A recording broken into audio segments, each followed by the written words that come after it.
கிறிஸ்துவுக்குள் பிரியமான சகோதர சகோதரிகளுக்கு ஆண்டவரும் அன்பு இரட்சகருமாயிருக்கிற நம்முடைய கர்த்தராகிய இயேசு கிறிஸ்துவின் நாமத்தினாலே உங்களுக்கு என் அன்பின் வாழ்த்துக்கள்.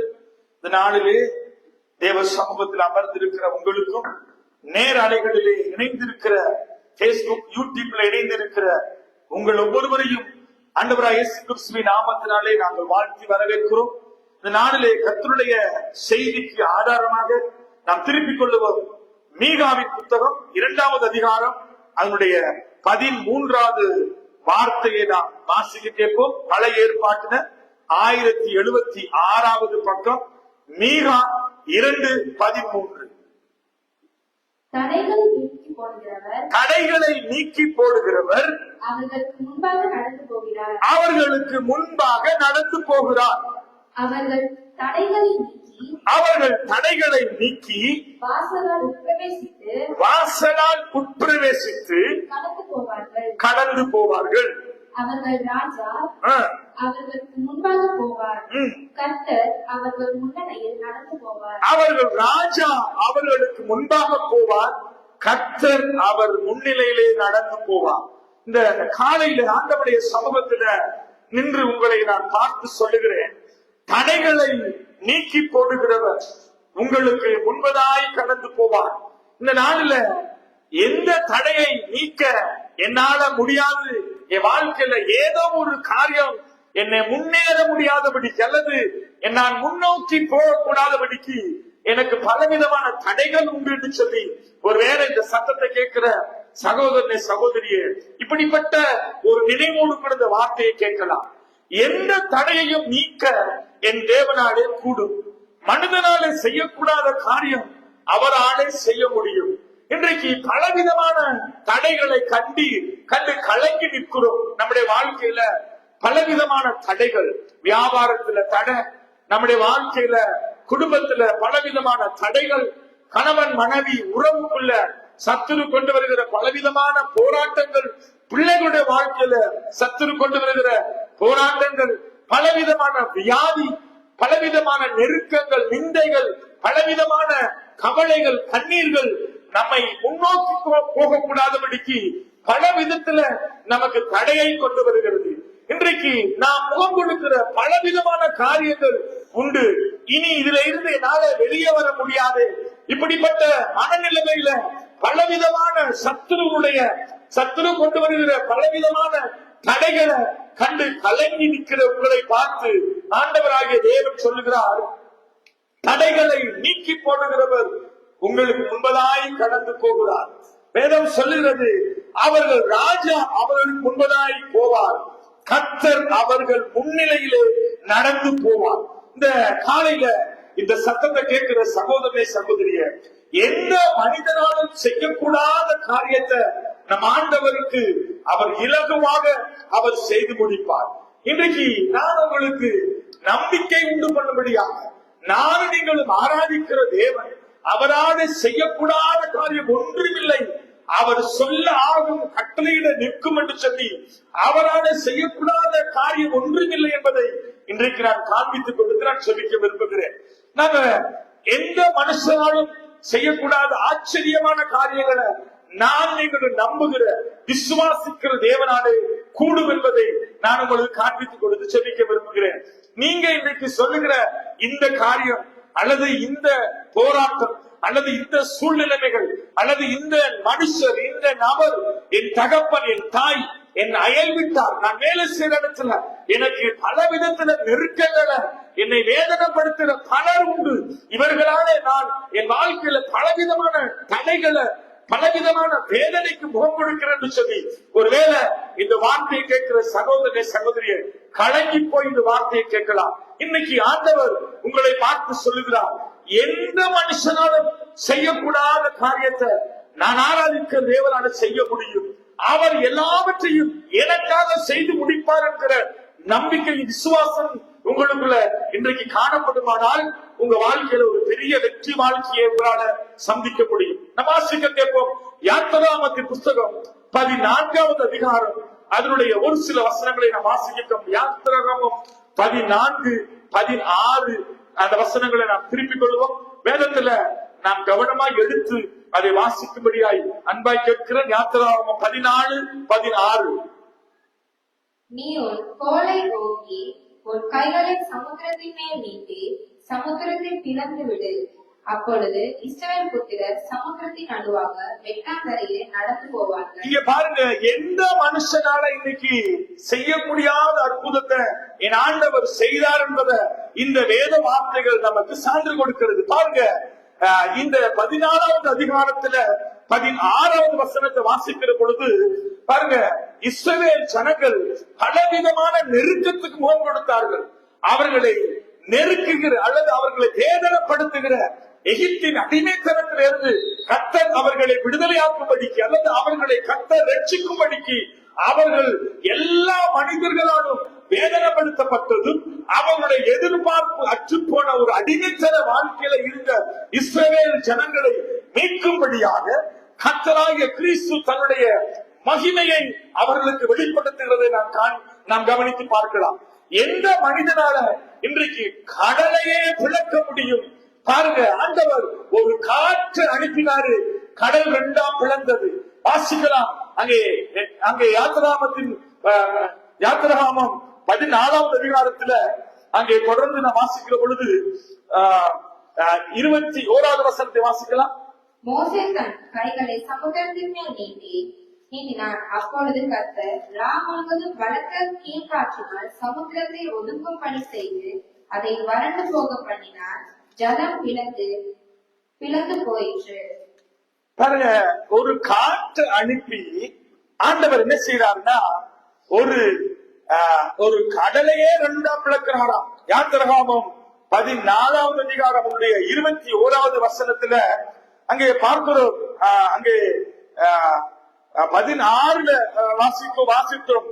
மோசையை பார்த்து ஆண்டவர் சொல்ற, நீ ஒரு கோலை ஓங்கி உன் கையை சமுத்திரத்துக்கு மேலாய் நீட்டு சமுத்திரத்தை பிளந்து விடு. அப்பொழுது இஸ்ரவேல் புத்திரர் சமுத்திரத்தின் நடுவாக வெட்டாந்தரையிலே நடந்து போவார்கள். சமுத்திரத்தை பிளக்கும்படி அங்கே அவர்களுக்கு கட்டளையிடுகிறார். ஏன் அப்படி சொல்றாருன்னா, அவர்களை வேதனைப்படுத்துகிற ஒரு கூட்டம், எகிப்தின் அடிமைத்தனத்தினுடைய அந்த ஆலோட்டிகள், அந்த போர் வீரர்கள், பார்வனுடைய படை அவர்களை ஒரு பக்கம் அடிமைத்தனத்துக்காய் அடிமைத்தனத்துக்காய் அவர்களை பிடிக்கும்படி ஒரு கூட்டம் இருக்கிறது. அவர்களுக்கு தப்பி ஓடுபடியாய் போகிற பொழுது முன்பதாய் பெரிய செங்கடல் அவர்களுக்கு தடையாய் இருக்கிறது. இப்பொழுது ஆண்டவர் என்ன செய்யறாருன்னா, பின்னுக்கு வருகிற அந்த எதிரிகளிடத்திலிருந்து காப்பாற்றும்படிக்கு தேவனாய கர்த்தர் இயற்கைக்கு அப்பாற்பட்ட தன்னுடைய வல்லமையை அங்கே வெளிப்படுத்துகிறார். முன்பதாய் செங்கடல், பின்பதாய் அவர்களை பிடித்து வருகிற எதிரிகள். ஆண்டவர் என்ன செய்யறாருன்னா, மோசையை பார்த்து சொல்லுகிறாரு, உன் கரத்தை சமுத்திரத்துக்கு நேராய் நீட்டு. அவர் கையில் இருந்த ஒரு கோலை சமுத்திரத்துக்கு மேல நீட்டு என்று சொன்ன பொழுது சமுத்திரம் 2ஆய் பிளந்ததாம். இதையெல்லாம் நாம் அறிந்திருக்கிறோம். ஆனாலும் இந்த அற்புதங்களை செய்த தேவன் எப்படிப்பட்டவர் என்றுதான் நமக்கு தெரியாது. பாருங்க, உடனே சமுத்திரம் அங்கே 2ஆக பிளந்தது. வெட்டாந்தரையில அவர்கள் நடந்து போனார்கள். 21வது வசனத்தை வாசிக்கிற பொழுது மோசே தன் கையை சமுத்திரத்துக்கு மேல் நீட்டினார். அப்பொழுது கர்த்தர் முழுவதும் பலத்த கீழ்காற்றினாலே சமுத்திரத்தை ஒதுங்கும்படி செய்து அதை வறண்டு போக பண்ணினார். ஜலம் பிளந்து பிரிந்து போயிற்று. ஆண்டவர் பாருங்க, ஆண்டவர் சமுத்திரத்தையே 2ஆ பிளக்கிறார். எதனாலனா உன்னை விடுவிக்கும்படிக்கு. ஆண்டவர் இயற்கைக்கு பார்ப்பட்ட வல்லமை அவரால் செய்ய முடியும். தொடர்ந்து 22வது வசனத்துல வாசிக்கிற பொழுது பாருங்க, ஆண்டவர் செய்த அந்த அற்புதம் எப்படிப்பட்ட அற்புதம். இஸ்ரவேல் புத்திரர் சமுத்திரத்தின் நடுவாக வெட்டாந்தரிலே நடந்து போனார்கள். அவர்கள் வலதுபுறம் அவர்கள் இடதுபுறம் ஜலம் அவர்களுக்கு பதிலாய் நின்றதாம். பாருங்க, எந்த மனுஷனால முடியும் செங்கடல அல்லது கடலை பிளந்து ஜனங்கள் கடலுடைய வெட்டாந்தரையிலே நடந்து போக பண்ணக்கூடிய தேவன் இன்னைக்கு யார் என்று பார்த்தா ஆண்டவர் இன்னைக்கு அவர்களுக்கு இப்படிப்பட்ட ஒரு காரியத்தை செய்தார். எந்த மனுஷனால இப்படிப்பட்ட அற்புதங்களை, எந்த தெய்வங்களால இப்படிப்பட்ட அற்புதங்களை செய்ய முடியும்? ஒரு காற்று அனுப்பினாரா, கடல் பிளந்து போயிட்டு அவர்கள் தடை என்ன செய்ததா, நீங்கி போயிட்டதா. இன்றைக்கு இஸ்ரவேல் ஜனங்கள் இந்த தேவனை என்ன செய்யறாங்கன்னா துதிக்க ஆரம்பிக்கிறாங்க. யாத்திராகமம் 15வது அதிகாரம் 1 தொடக்கம் 4 வசனங்களை வாசிக்கிற பொழுது அங்கே அந்த வார்த்தைகளிலே நாம் கவனித்து பார்க்கலாம். ஆண்டவர் அவர்களுடைய வாழ்க்கையில செய்த இந்த அற்புதத்தை ஜனங்கள் கண்டு பின்னாக அவருக்கு எதிராய் வந்த எதிராளிகளை தோற்கடிக்கும்படியால் முன்பதாய் தடையாய் இருந்த கடலை பிளந்து அதுல அவர்கள் நடக்கப்படினார்.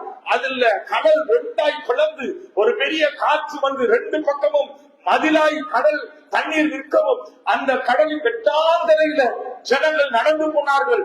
இப்படியாய் அவர்களுடைய எதிராளிகளுக்கு கர்த்தர் அவர்களை தப்புவித்தாரா?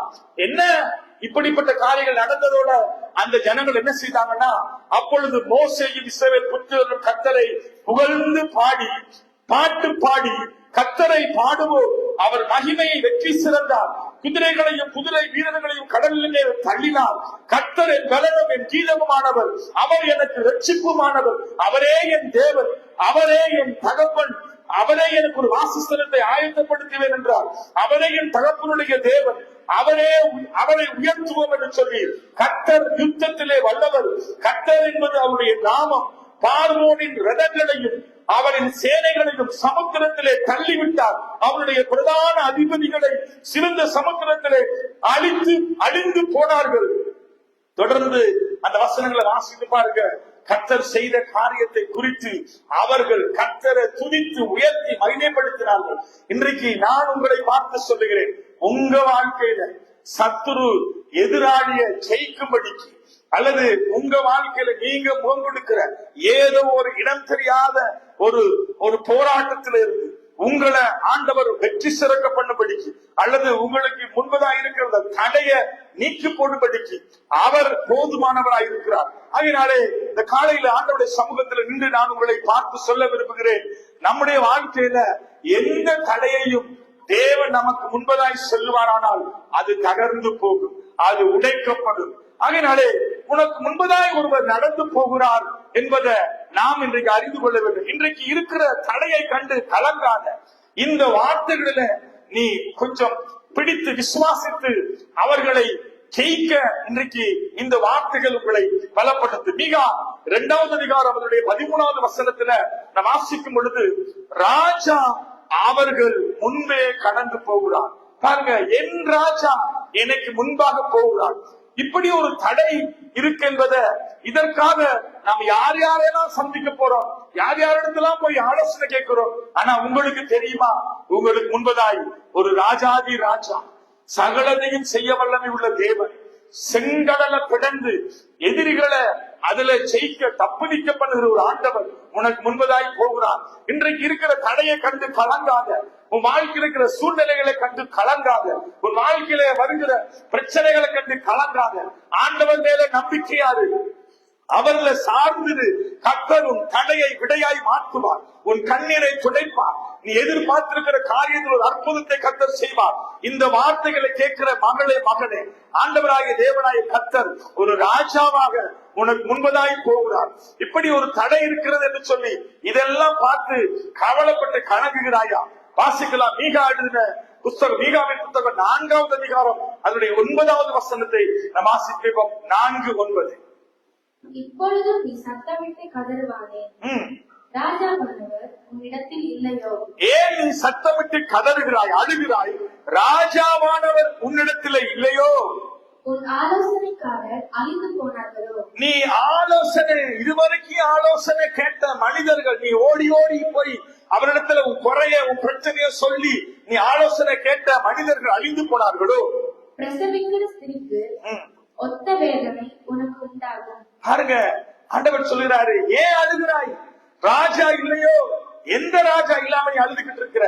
நான் சொல்றேன், ஒரு ராஜா எனக்கு முன்பதாய் போகிறார், என் கோணலெல்லாம் செவையாய் மாற்றுவார், தடையை நீக்கி போடுவார். அந்த தடையை நீக்கி போடுகிற ராஜா எனக்கு முன்பதாய் கடந்து போகிறார். இன்றைக்கு உனக்கு அந்த ராஜா இல்லையோ என்று சொல்லி ஒருவேளை கவலைப்பட்டு கலங்குறாயா? இந்த ராஜாவிடத்துல போக வேண்டிய நீ யார் யாரெல்லாம் நம்பி ஓடுன, உலக மனுஷரை நம்பி ஓடுன, எல்லாரிடத்திலும் போய் ஆலோசனை கேட்ட, உன் தடையை உடைக்கிற அல்லது தடையை விடையாய் மாற்றுகிற, உன் தடையெல்லாம் நீக்கி போடுற ஒரு ராஜா உனக்கு முன்பதாய் கடந்து போகிறார் என்பதை அறியாததுனாலதான் இன்றைக்கு இப்படிப்பட்ட பலவிதமான போராட்டங்கள் நம்முடைய வாழ்க்கையில உண்டு. அதனால இன்றைக்கு நாம ஏன் அழுகிறோம்? தடையினால் அழுகிறோமா, ராஜா இல்லைன்னு அழுகிறோமா? இன்னைக்கு நம்ம வாழ்க்கையில ரெண்டு காரியம் உண்டு. நம்மளை விசாரிப்பதற்கு ஒருவருமே இல்லை, அதனால நம்ம அழுகிறோம். இன்னொரு காரியம் உண்டு, என் வாழ்க்கையில எல்லாமே தடையா இருக்கு, எதை எடுத்தாலும் என் வாழ்க்கையில தோல்வி, என்னால தலை நிமிர முடியல. நான் ஒரு ஸ்டெப் எடுத்து வச்சா 10 ஸ்டெப் நான் பின்னோக்கி போக வேண்டியதா இருக்கு.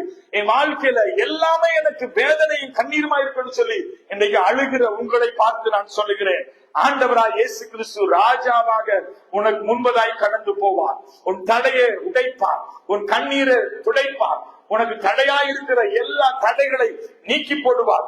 ஆண்டவருடைய வேதம் இப்படியாய் சொல்கிறது, இஸ்ரவேல் ஜனங்கள் அன்றைக்கு அவர்களுக்கு தடையாயிருந்த அந்த எரிகோ மதில் சுவர ஆண்டவர் உடைத்தார். அந்த தடையாயிருந்த மதில உடைச்சு அந்த மதில் சுவருடைய கற்களை படிக்கல்லாய் மாற்றினார். அவர் அதற்கு மேலாக ஏறி அந்த எரிகோ பட்டணத்தை சுதந்திரித்தார்கள் என்று வேதம் சொல்லுகிறது.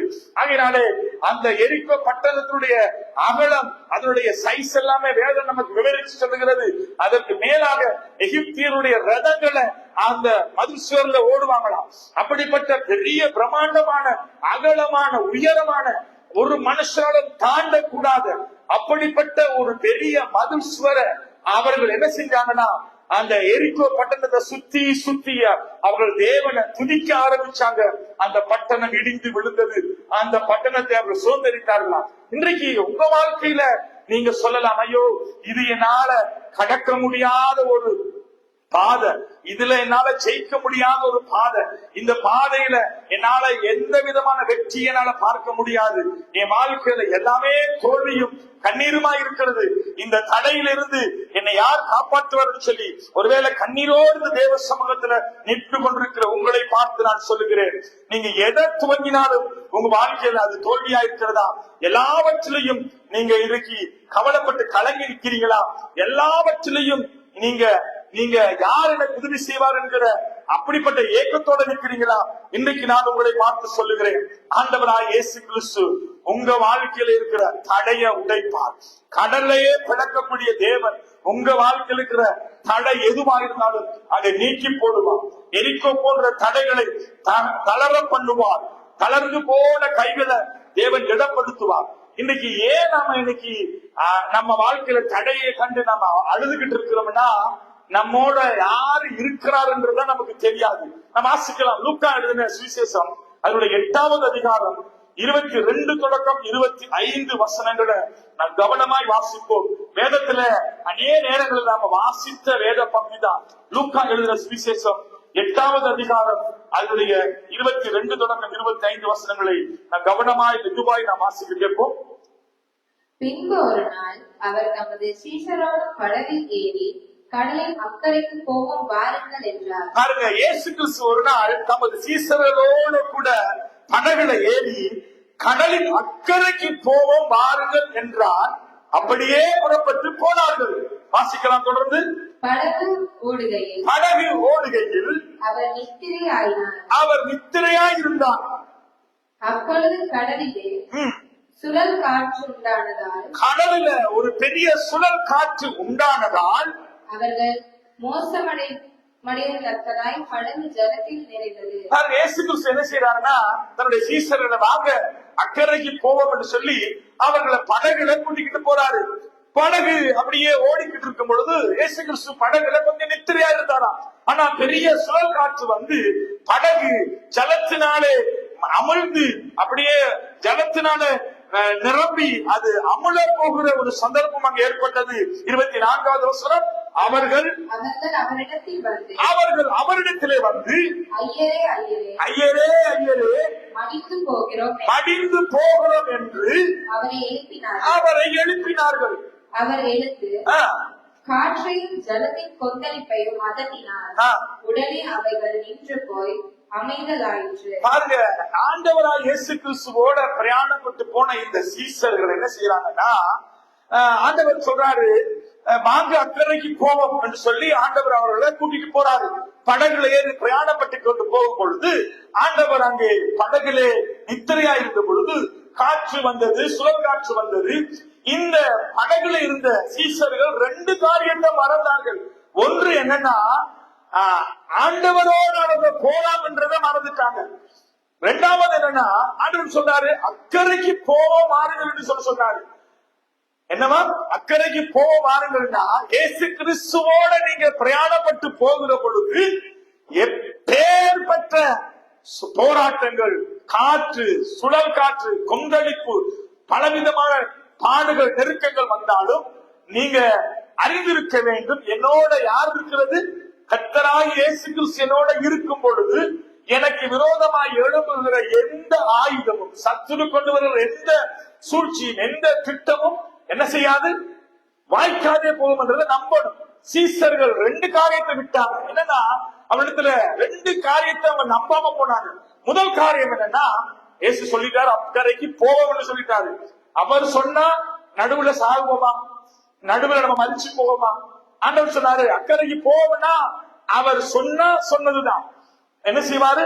எத்தனை போராட்டம் வந்தாலும் நம்மை அவர் அக்கறைக்கு கொண்டு போவார். அது மாத்திரமல்ல, படகுல நம்மோடு கூட இருக்கிறவர் யாருன்னா, அவரு செங்கடலையே என்ன செய்தாரு? பிளந்த தேவன். அவர் வல்லமை உள்ள ஆண்டவர், ராஜாதி ராஜா. அவர் மேன்மை உள்ள தேவன் என்னோடு இருக்கிறாரு. இந்த சுழல் காற்று, இந்த அலை, இந்த காற்று என்னால எனக்கு என்ன செய்ய முடியும் என்று சொல்லி அவரிடத்துல நம்பிக்கை இல்லை. 2 காரியத்தை அவர் செய்தார்கள். என்னன்னா, 2ஐயும் அவர் நம்பல. என்ன செய்தாங்கன்னா, அவர்களுக்கு விசுவாசம் இல்லாம அவங்க பார்த்தது என்னன்னா, அந்த காற்றையும் அந்த கடலையும் அந்த சுழல் காற்றையும் பார்த்தாங்க. ஆண்டவரா இயேசு அவங்க நோக்கி பார்க்கல. அதனாலதான் அவங்களுக்குள்ள என்ன வந்துச்சுன்னா, பயம் வந்துச்சு. இன்னைக்கு நம்ம வாழ்க்கையில நானும் நீங்களும் கர்த்தர் உங்களோட உங்களோட பலவிதமான வாக்குத்தத்தம் பண்ணி இருக்காரு. நான் உன்னை விட்டு விலக மாட்டேன், நான் உன்னை கைவிட மாட்டேன், நான் உன்னை ஆசீர்வதிப்பேன், நான் உன் கூடவே இருப்பேன், நான் உன்னை வாழாட்டாமல் தலையாட்டுவேன், கீழாட்டாமல் மேலாக்குவேன், நான் உன்னை ஆசீர்வதித்து உன் பேரை பெருமைப்படுத்துவேன், உனக்கு விரோதமா எழுப்புகிற எந்த ஆயுதமும் வாய்க்காதே போகும், பூமியில சகல ஜாதிகள் நான் உன்னை உயர்த்துவேன், உன்னை மேன்மைப்படுத்துவேன், உனக்கு விரோதமா எழுப்புகிற எந்த வியாதி உன்னை தொடாது, எகிப்துக்குண்டான சகல வியாதியை உன்னை விட்டு விலக்குவேன். ஆண்டவர் சொல்லுகிறார், நான் உன்னை உள்ளங்கையில வரைச்சிருக்கிறேன், உன் வலது காலத்தை பிடிச்சிருக்கிறேன், நான் உனக்கு துணை நிற்ப, பயப்படாத. இப்படி எத்தனையோ விதமான வாக்குத்தத்தங்களை கர்த்தர் நமக்கு கொடுத்திருக்கிறாரு.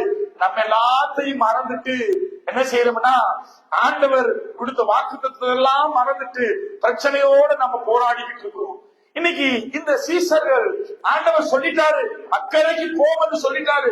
அது மாத்திரமல்ல, அவர் நம்முடைய படகுல இருக்கும் வரைக்கும் நமக்கு எந்த பிரச்சனையும் வராதுங்கிற விசுவாசம் அவர்களுக்குள்ள இல்லாததுனாலதான் அவர்கள் இந்த சுழல் காற்றோடையும், இந்த சூறாவளியோடையும், இந்த அலைகளோடையும், இந்த கடலில் ஏற்பட்ட இந்த சூழ்ச்சிகள், இந்த சூழ்நிலைகளை போராடிக்கிட்டு அவங்க இயேசு கிறிஸ்துவை மறந்தாங்க. எதை மறந்தாங்க? என் படகுல யார் இருக்கிறது மறந்தாங்க. முதலாவது இயேசு கிறிஸ்து இருக்காரு, கர்த்தரை பட்சம் இருக்கிறத மறந்தாங்க. 2வது எதை மறந்தாங்கன்னா, அவர் கொடுத்த பொருத்தனை, அக்கறைக்கு போவோம் வாருங்கள் தான் சொல்லி கூட்டிட்டு போறாரு. போற வழியில இதெல்லாம் நடக்கும், இதெல்லாம் நம்ம சாகுவோம், நம்மளால போக கிடைக்குமோ போக கிடைக்காதுன்னு சொல்லி ஒரு நம்பிக்கையற்ற சூழ்நிலையில ஆண்டவர் அவங்களை கூட்டிட்டு போகல. அவர் சொல்றாரு அக்கறைக்கு போவோம் வாருங்கள். இன்றைக்கு உங்க வாழ்க்கையில கர்த்தர் எத்தனையோ விதமான வாக்குத்தத்தத்தை கொடுத்திருக்காரு.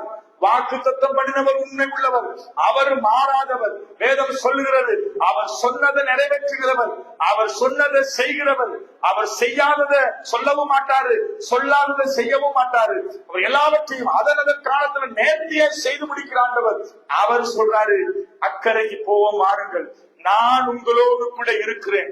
நான் உங்களோடு கூட இருக்கும் பொழுது உங்களுக்கு விரோதமாக எழுப்புகிற எந்த மனுஷனும், எந்த திட்டமும், எந்த சூழ்ச்சியும், எந்த வியாதியும், எந்த விளைவீனமும், பிசாசு கொண்டு எந்த போராட்டமும், எப்பேர் பெற்ற அந்த சூறாவளி, காற்று, மழை, எப்பேர் பெற்ற போராட்டமாக இருந்தாலும் ஒன்றும் உங்களை சேதப்படுத்தாது. காரணம் என்னன்னா, கர்த்தர் உன் பட்சமாயிருக்கிறார் என்பதை மறந்து போனவருடைய வாழ்க்கையில தான் என்ன நடக்கும்? பிசாசு சொலகளை போட்டு படைப்பான், தூக்கி தூக்கி அடிப்பான், பந்து அடிக்கிற மாதிரி தூக்கி வீசுவான். ஐயோ, இங்கால திரும்பினா ஒரு கூட்டம் பிரச்சனை, இங்கால திரும்பினா இன்னொரு கூட்டம் பிரச்சனை, என் வியாபாரத்துல பிரச்சனை, குடும்பத்துல கணவன் மனைவிக்குள்ள பிரச்சனை, பிள்ளைகள் கீழ்ப்படியாத காரியங்கள், எல்லா விதமான வியாதிகள், பலவிதமான நெருக்கங்கள், தோல்விகள், கவலைகள், கண்ணீர்கள், பலவிதமான அவிசுவாசமான எண்ணங்கள், எல்லா விதத்திலும் குறைவு, தரித்திரம், பலவிதமான வேதனையோட வாழுகிற ஒரு குடும்பத்துல அல்லது ஒரு ஒரு ஒரு குடும்ப வாழ்க்கையில ஒரு தனிப்பட்ட ஒரு மனுஷனிடத்துல இப்படிப்பட்ட காரியங்கள் இருக்குமானால் என்ன காரணம் என்ன? அவனோட இயேசு இல்லை என்பதுதான் முதலாவது அவருடைய அர்த்தம். இரண்டாவது, இயேசு கிறிஸ்து அவனோட கூட இருந்தாலும் இப்படிப்பட்ட பிரச்சனை வரும் பொழுது அவனுக்குள்ள விசுவாசம் இல்லை. என்ன விசுவாசம் இல்லை? கர்த்தர் என்னோடு இருக்கிறார், என் படகுல அவர் இருக்கிறபடினால என்னை ஒன்றும் அசைக்க முடியாது, ஆண்டவர் சகலதையும் செய்ய வல்லன் உள்ள தேவன் என்பதை அவர்கள் மறந்தார்கள். மத்தேயு, மார்க்கு, லூக்கா இந்த 3 சுவிசேஷத்திலையும் இந்த சம்பவம் எழுதப்பட்டிருக்கிறது. இயேசு கிறிஸ்து அக்கறைக்கு போக மாறுங்கள் சொல்லி அவர்களை கூட்டிக்கிட்டு போற இந்த சம்பவம் எழுதப்பட்டிருக்கிறது. மத்தேயுல வாசித்து பார்க்கும்போது சொல்வாரு, இந்த காற்றையும் கடலையும் கண்டு பயந்து அழுது, ஐயரே ஐயரே எழுந்திருங்க, நாங்க மடிந்து போகிறோம், காற்று பலமாக வீசுகிறது, கடல் கொந்தளிக்கிறது சொன்ன பொழுது அவர் எழும்பி 3 சுவிசேஷங்களிலேயும் 3 விதமான காரியங்கள் எழுதப்பட்டிருக்கு. மத்தேயுல பாத்தீங்கன்னா அற்ப விசுவாசியே என்று சொல்லி அவர்களை என்ன செய்யறாருன்னா கண்டிக்கிறார். இன்றைக்கு ஒரு சிலர் நம்ம அற்ப விசுவாசியா இருப்போம், எல்லாத்துக்கும் நம்ம அவிசுவாசமான, ஐயோ இது சரி வராது, இது நடக்காது, இது இந்த பிரச்சனை என்னை விட்டு நீங்காது, இந்த கடன் பிரச்சனை மாறாது, இந்த வியாதி மாறாது, ஐயோ இந்த கணவன் திருந்த மாட்டான், இந்த பிள்ளை சரியே வராது, ஐயோ இந்த வியாபாரம் சரி வராது, ஐயோ இந்த பண பிரச்சனை என்னை விட்டு நீங்காது, ஐயோ இந்த மனுஷனிடத்திலிருந்து எனக்கு நிம்மதியே வராது, சமாதானம் வராது. இப்படி பல காரியத்துல கிறிஸ்துவ மறந்து மறுதலித்து அற்ப விசுவாசியா அவிசுவாசியா இருக்கிற ஒரு கூட்டம் உண்டு. மார்க்களையும் லூக்காவிலையும் காற்றையும் கடலையும் அதட்டி அங்கே கேட்கிறாரு, உங்கள் விசுவாசம் எங்கேன்னு கேட்கிறாரு. நானே படகுல இருக்கிறேன், நான் தான் உங்களை கூட்டிட்டு போறேன், அக்கறைக்கு நான் உங்களை கூட்டிட்டு போறேன், ஆனா நீங்க முகம் கொடுக்கிற வழியில முகம் கொடுக்கிற இந்த காரியத்தெல்லாம் கண்டு பயப்படுறீங்களே, கலங்குறீங்களே, அல்லது அற்ப விசுவாசியா இருக்கிறீங்களே. ஏன் இவ்வளவு அற்ப விசுவாசியா இருக்கிறீங்க? நான் உங்களிடத்துல இருப்பது உங்களுக்கு நம்பிக்கை இல்லையோ? ராஜா உங்களுக்கு முன்பதாய் போகிறாரே என்பதை குறித்த அந்த நம்பிக்கை இல்லையோ? அப்படி இல்லாதவர்கள் தான் அழுவார்கள், கலங்குவார்கள், புலம்புவார்கள், எல்லா காரியத்திலும் வாழ்க்கையில தோல்வி உண்டாகும். இன்றைக்கு நான் உங்களை பார்த்து கேட்கிறேன், உங்க குடும்ப வாழ்க்கையில இயேசு கிறிஸ்து உங்களோடு கூட இருந்தா அவர் சொல்றாரு, நான் உன்னை வாழாக்காமல் தலையாக்குவேன், நான் உன்னை கீழாக்காமல் மேலாக்குவேன், நான் உன் கையின் பிரயாசத்தை ஆசீர்வதிப்பேன், உன் கையின் பிரயாசத்தை ஆசீர்வதித்து உனக்கு பாக்கியம் நன்மையும் உண்டாக்குவேன், நான் உன் பிள்ளைகளை ஆசீர்வதிப்பேன், உன் பிள்ளைகள் எல்லாம் கர்த்தரால போதிக்கப்பட்டிருப்பார்கள், உன் வாழ்க்கையில நீ கடன் கொடுப்பாய், கடன் வாங்காதிருப்பாய், நான் உன்னோடு கூட செய்கிற காரியங்கள் பயங்கரமா இருக்கும், நான் உன்னை உயர்த்துவேன், ஆசீர்வதிப்பேன், மேன்மைப்படுத்துவேன் சொல்லி எத்தனையோ 100கணக்கான வாக்குத்தத்தங்களை கர்த்தர் நம்மோடு செய்திருக்கிறார், நம்மோடு பண்ணி இருக்கிறார். ஆனா நமக்கு இன்னைக்கு என்னன்னா வாக்குத்தத்தம் மறந்து போயிருச்சு, கர்த்தர் என்னோடு கூட இருக்கிறார் என்பதே மறந்து போயிருச்சு, நான் கர்த்தருடைய பிள்ளை என்பதே மறந்து போயிருச்சு, அவரின் வலது கரத்தை பிடிச்சிக்கிறார் என்பதே மறந்து போயிருச்சு, நான் ரட்சிக்கப்பட்ட ஒரு கிறிஸ்தவன் என்பதே மறந்து போயிருச்சு. உலகத்துல இருக்கிற பிசாசு நமக்கு என்ன செய்ய முடியும்? ஒன்றும் செய்யக்கூடாது என்று சொல்லி இப்படிப்பட்ட உண்மை உள்ள வார்த்தைகள் எல்லாம் மறந்து நாங்க இன்னைக்கு என்ன செய்யறோம்னா, இந்த சீசர்களை போல ஆண்டவர் சொன்ன காரியத்தை எல்லாம் மறந்து சூழ்நிலைகளை கண்டு பயந்து இன்னைக்கு கர்த்தரை மறுதலிக்கிற ஒரு கூட்டமாய் நாம் காணப்படுகிறோம். ஆகையினால இன்னைக்கு விசுவாசம் எங்க? என்னென்ன விசுவாசம் இல்லைன்னா, என் ராஜா எனக்கு முன்பதாய் போகிறார், கோணலெல்லாம் செவையாய் மாற்றுகிறவர், தடையை நீக்குகிறவர் எனக்கு முன்பதாய் போகிறார் என்கிற விசுவாசம் எனக்கு இல்லை. இரண்டாவது, இயேசு கிறிஸ்து என் கையை பிடிச்சிருக்காரு, அவர் என் படகுல இருக்கிறாரு என்கிற விசுவாசம் இல்ல. சீசர்கள் இந்த வார்த்தை எல்லாமே என்ன செஞ்சாங்கன்னா, விசுவாசித்து என்னை காத்துக்கொள்ளும்படி அவர் என்ன செய்யலன்னா நம்பிக்கையில்லாம இருந்தாங்க. ஆகையினாலே சீசர்கள் இன்னைக்கு எப்படி இருந்திருக்கணும்னா, இந்த வார்த்தைகள் எல்லாம் விசுவாசித்து என்ன காற்று புயல் வரட்டும் நம்ம அக்கறைக்கு போகிறோம். காரணம் என்னன்னா, கர்த்தர் நம்மோடு இருக்கிறாரு, அவர் நம்மை கொண்டு போவார் என்கிற விசுவாசம் இன்னைக்கு இல்ல. இயேசு சொன்னாரு அக்கறைக்கு போவோம் என்றாரு. சீசர் என்ற வார்த்தையை விசுவாசித்து என்ன நடந்தாலும் பரவாயில்ல என்று சொல்ற அந்த விசுவாசம் அவர்கள் இல்லாததுனால அவர்கள் இப்படிப்பட்ட பலவீனத்துல தங்களை பலவீனப்படுத்திக் கொண்டார்கள். சீசர்கள் சொல்ல வேண்டும் என்னன்னா, காற்றை கடலை அவங்கதான் அதட்டணும். ஏய், இது எனக்கு சொந்தமான வியாதி இல்லை, இந்த பிரச்சனைக்கு சொந்தமான பிரச்சனை இல்ல. இந்த மனுஷனுக்கு விரோதமா எழும்ப முடியாது. ஏன்னா கர்த்தரின் பட்சமா இருக்கிறான்னு சொல்லி நானும் நீங்களும் அந்த சத்துருவை பார்த்து நாம சொல்லணும். ஆண்டவரை பார்த்து அந்த விசுவாசத்தோடு பேசணும். மீகா 7:8 வாசிக்கிறோம், சத்துருவே சந்தோஷப்படாத, நான் விழுந்தாலும் எழுந்திருப்பேன், நான் இருளிலே உட்கார்ந்திருந்தாலும் கர்த்தர் எனக்கு வெளிச்சமா இருப்பார். இப்படிப்பட்ட வார்த்தைகளை இன்னைக்கு நம்மளால பேசக்கூடாதபடிக்கு நாங்க இன்னைக்கு ஆண்டவருக்கு விரோதமா, ஐயோ ஆண்டவர் இருக்காரா, என்ன மறந்துட்டாரு, என்ன கைவிட்டுட்டாரு, ஐயோ ஆண்டவர் இருந்தா ஏன் எனக்கு மட்டும் இப்படி, கடவுளுக்கு கண்ணே இல்லையா, இப்படி பல காரியங்களை கேட்டு கர்த்தரை நம்ம இன்னைக்கு வேதனைப்படுத்துறோம். ஆகையினாலே என் ஆண்டவர் சீசர்களை கடிந்து கொள்ளுகிறார். எப்படின்னா, சீசர்கள் இயேசுவின் வார்த்தையை நம்பிக்கை வைக்கல, இயேசு கிறிஸ்து மீதும் அவங்க நம்பிக்கையற்றவர்களா இருந்தார்கள். ஆகையால் அவர்கள் பயந்தார்கள்.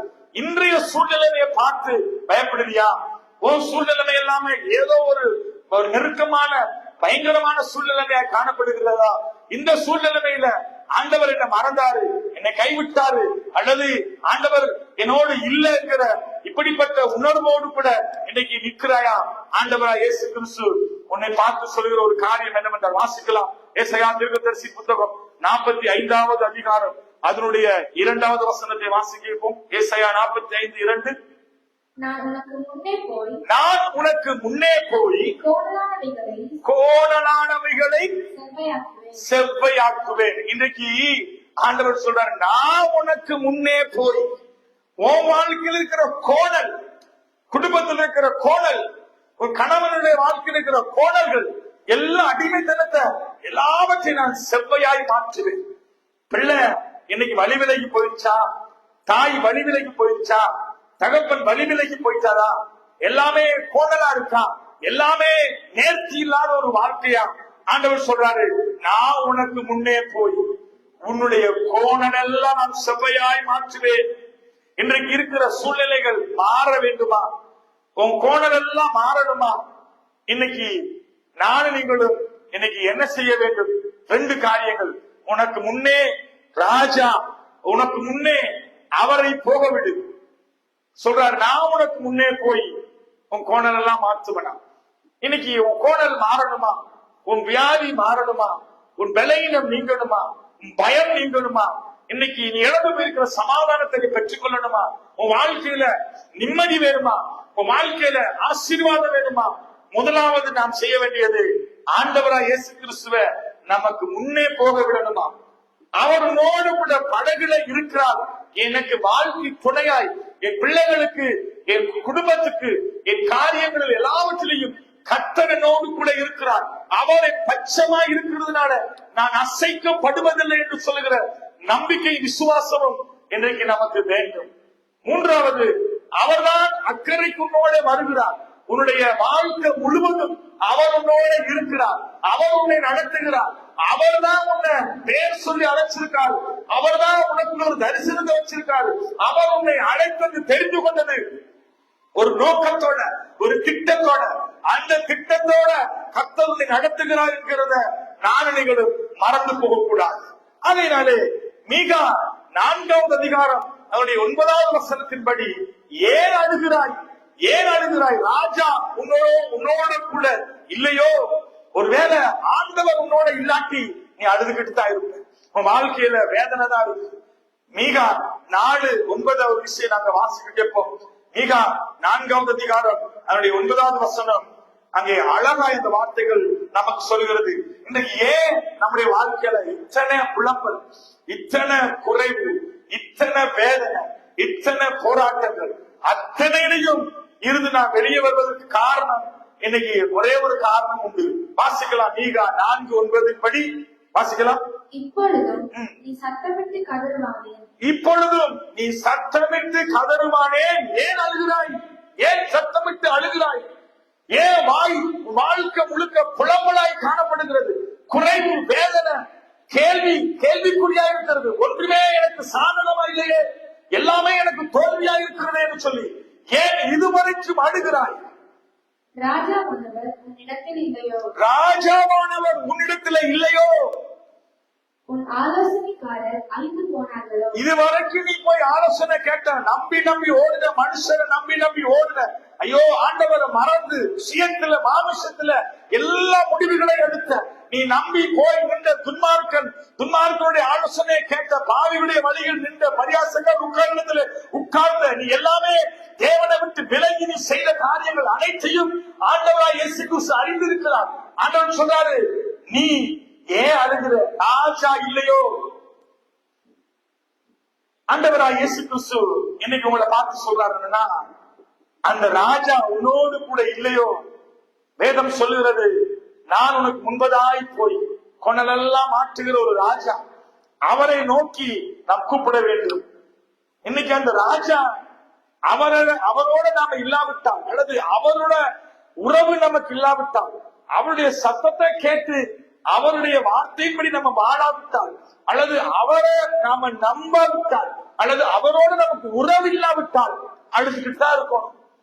நம்ம வாழ்க்கை அழுகையும் வேதனையும் பக்கடிக்குமா தான் இருக்கும். சீசர்கள் பக்கத்துல வச்சுக்கிட்டே அவரை நம்பல. அவர் தான் கூட்டிட்டு போறாரு, ராஜா தான் உன்னோட இருக்கிறாரு, படகுல இருப்பது அவர் தான். அதே சீசர்கள் பழைய ஏற்பாட்டுல கடலையே பிளந்து மதில் மாறி நிக்க பண்ணினாரு, அதுல இஸ்ரவேல் ஜனங்களை நடக்க பண்ணினார் என்கிறத அந்த சீசர்கள் அறிந்துதான் இருப்பாங்க. ஆனா அவர்களுக்கு என்ன இல்லைன்னா நம்பிக்கை இல்லை. நாங்க மடிந்து போயிருவோமோ, ஐயரே காற்று பலமாய் வீசுகிறது, கடல் கொந்தளிக்கிறது, நாங்கள் மடிந்து போயிருவோமோ என்கிற பயம் அவர்களுக்குள்ளே வந்தது. ராஜா அவரோட கூட இருந்தும் அவர் கரத்தை பிடித்து, நான் உன்னை நடத்துறேன், நான் உன்னை சுமக்கிறேன், நான் உன்னை தோடுல சுமந்து கொண்டு போறேன், ஒரு தகப்பனை போல நான் உன்னை சுமப்பேன். ஆண்டவர் சொல்ற, நான் உன் அக்கறைக்கு கொண்டு போவேன், நான் உனக்கு வைத்திருக்கிற திட்டத்தை தீர்மானத்தை செய்து முடிப்பேன், நான் உன்னை ஒரு தரிசனத்தோடு அழைச்சிருக்கிறேன், நான் உன்னை ஒரு தரிசனத்தோடு தெரிந்து கொண்டிருக்கிறேன். இந்த குடும்பம் இந்த சபைக்கு கர்த்தர் ஒரு நோக்கத்தோடு கொண்டு வந்திருக்காரு. அதெல்லாம் சத்துரு அறிந்திருக்கிறான். இன்னைக்கு அதற்கு ஆண்டவரோட பிசாசு போராடுவான். இடம் கொடுத்தியா கொண்டு போயிடுவான். எதுல இருந்து என்ன எங்க கொண்டு போவான்னா, ஆண்டவர் உன்னை அழைச்ச அந்த தீர்மானத்துல, அந்த தரிசனத்துல, ஆண்டவர் கொண்டு வந்த நோக்கத்துல உன்னை விலகி போக பண்ணி, இந்த உலகத்தினுடைய காரியத்துல நீ மூழ்கி போய் நீ அப்புறம் அழுதுகிட்டே இருப்ப. ராஜா இல்லையே, நடத்துகிறது ஒருவரும் இல்லைன்னு சொல்லி அழுதுகிட்டே இருப்ப. அதனால இந்த காலையில ஆண்டவருடைய சமூகத்துல ஏன் அழுகிறாய்? ராஜா உன்னோட கூட இல்லையோ? அவரை நோக்கி இன்னைக்கு கூப்பிட ஆரம்பி.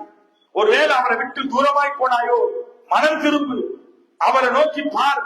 அவருடைய நிழலண்டையில, அவர் செட்டையின் மறைவுக்குள்ள ஓடிவா, அவர் உன்னை உயிர்ப்பிப்பார். வாசிக்கலாம். ரூத் 3வது அதிகாரம் அதனுடைய 11வது வசனத்தை வாசிக்க கேட்போம்.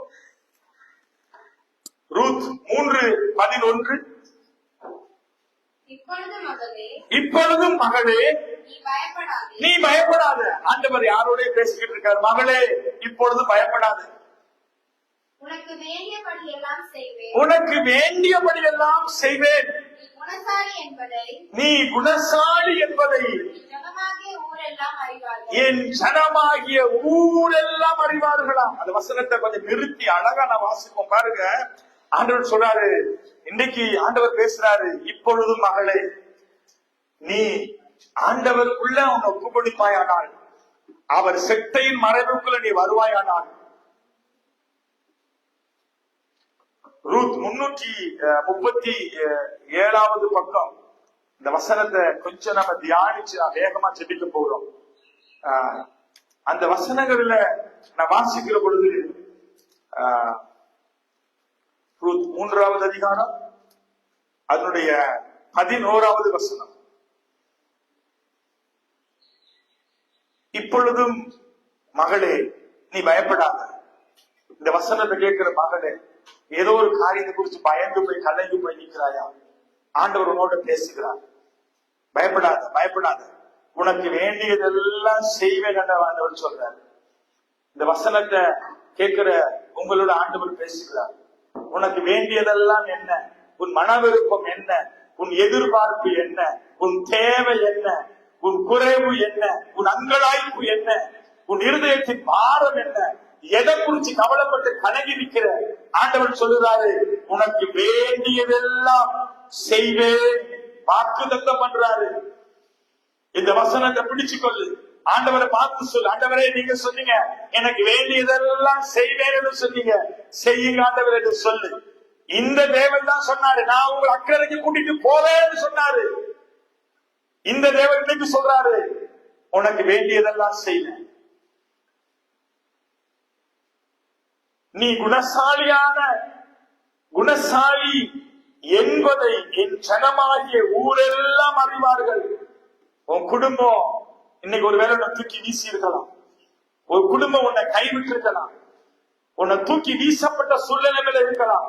ஆனா ஆண்டவர் சொல்றாரு, ஊரெல்லாம் உன் குடும்பம், உன்னை சுற்றி இருக்கிறவங்க, உன் சகோதரர்கள், உன் உறவுக்காரர்கள், சொந்த பந்தம், உன் வாழுகிற பிரதேசத்துல எல்லாரும் உன்னை பார்த்து சொல்வார்கள். எப்படின்னா, நீ குணசாலியான ஸ்திரீ என்பத ஊரே சான்று கொடுக்குமா, சாட்சி கொடுக்குமா.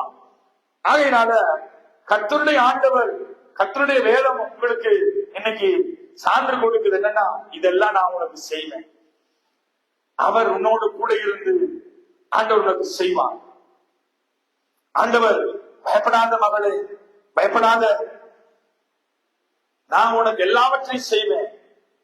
ரூத் 2ஆம் அதிகாரம் அதனுடைய 12வது வசனத்தை நான் வாசிக்கிற பொழுது ஆண்டவர் சொல்றாரு, உன் செய்கைக்கு தக்க பலனை கர்த்தர் உனக்கு கட்டளையிடுவாராக. இஸ்ரவேலின் தேவனாகிய கர்த்தருடைய செட்டையின் கீழே அடைக்கலமாய் வந்த உனக்கு அவராலே நிறைவான பலன் கிடைக்கும் என்று ஆண்டவர் சொல்லுகிறார். நீ யாரிடத்துல வந்திருக்கிற? இஸ்ரவேலின் தேவனுடைய செட்டையின் மறைவுக்குள்ள வந்திருக்கிற. ஆண்டவர் சொல்றாரு, உனக்கு வேண்டியதெல்லாம் நான் செய்வேன், பயப்படாத ஆண்டவர் சொல்லுகிறார். இந்த காலையில அந்த தேவனை பற்றி பிடிச்சுக்கிறது, அந்த தேவனோட உன் வாழ்க்கையை கட்டி எழுப்பு.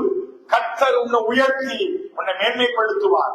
அதனால இந்த ராஜா உனக்கு முன்பதாய் போனாருன்னா, அவர் உன்னோட கூட இருப்பார்னா, அவர் என்ன செய்வார்னா, உங்களுக்கு வேண்டியதெல்லாம் அவர் செய்வார்.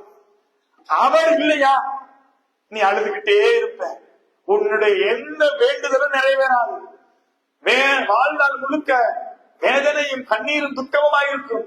அந்த ராஜா உன்னோடு கூட இருப்பாரானால், உன் வாழ்க்கையில் அவருக்கு துணையாய் இருப்பாரானால், அவர் உனக்கு வேண்டியதெல்லாம் செய்வார். உன் குடும்பத்துக்கு வேண்டியது, உன் பிள்ளைகளுக்கு வேண்டியது, உன் தகப்பன் தாய்க்கு வேண்டியது, உன்னுடைய எதிர்காலத்துக்கான வேண்டிய காரியம், உன் கணவனுக்கு வேண்டியது, உன் குடும்பத்தில் இருக்கிற குறைவு எல்லாவற்றையும் ஆண்டவர் நிறைவாய் சகலதையும் நேர்த்தியை அவர் செய்து முடிப்பார். அந்த தேவனை இந்த காலையில பிடிச்சு கொள்ளுகிற ஒவ்வொருவருக்கும் அவர் ஆறுதலின் தேவனாய் இருந்து, ராஜாவாக இருந்து, முன்பதாய் போய் கோணரெல்லாம் செவ்வையாய் மாற்றி, உன் கண்ணீரெல்லாம் துடைத்து, தடையெல்லாம் நீக்கி, கர்த்தர் உன்னை ஆசீர்வதித்து உன் பேரை உயர்த்துவார்.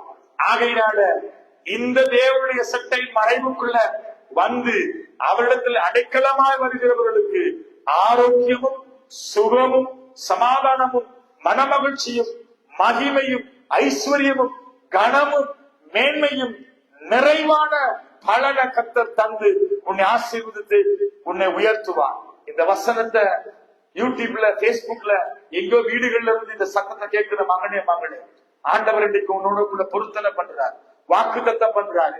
நான் உனக்கு வேண்டியதெல்லாம் செய்வேன், நான் உனக்கு முன்பதாய் போவேன். ராஜா உன்னோடு கூட இருந்து பெரிய காரியங்களை செய்வார். இஸ்ரவேலின் செட்டை மறைவுல வந்த உனக்கு அவர் அடைக்கலமாய் இருப்பார். கர்த்தர் உன்னை உயர்த்தி ஆசீர்வதிப்பார்.